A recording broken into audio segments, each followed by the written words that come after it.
Aujourd'hui, on va apprendre à lire les coordonnées de vecteurs.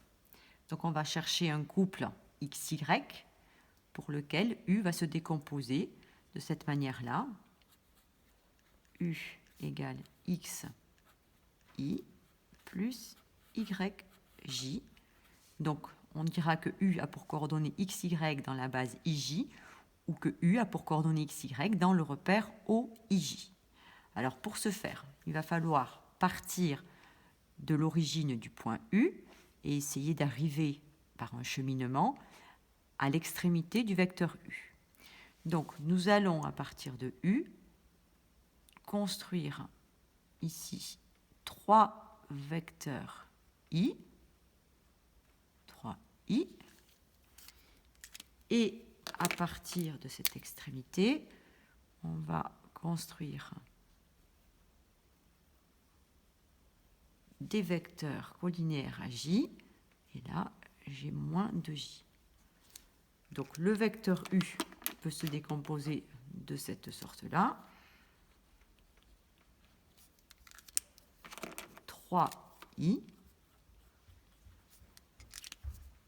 plus, moins, pardon, de J. Et on notera, U a pour coordonnées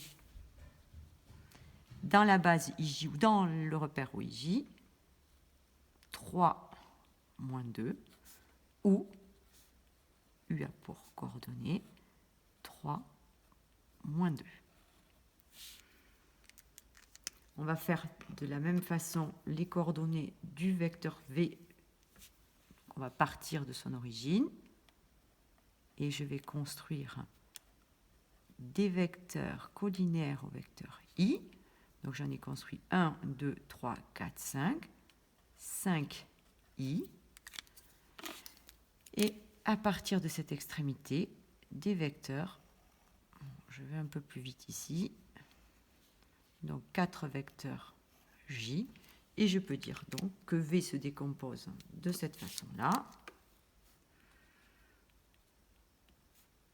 5I plus 4J, et donc V a pour coordonnées 5, 4.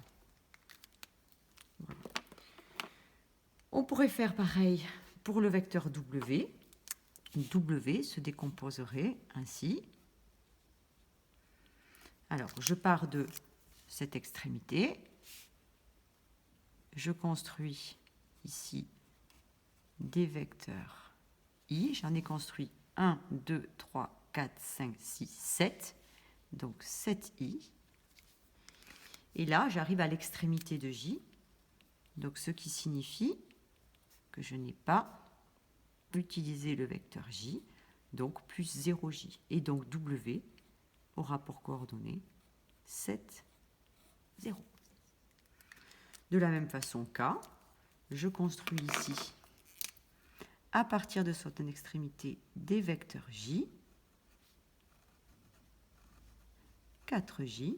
Je n'ai pas utilisé le vecteur I, donc le vecteur K aura pour coordonnées 0I plus 4J et aura donc pour coordonnées dans le repère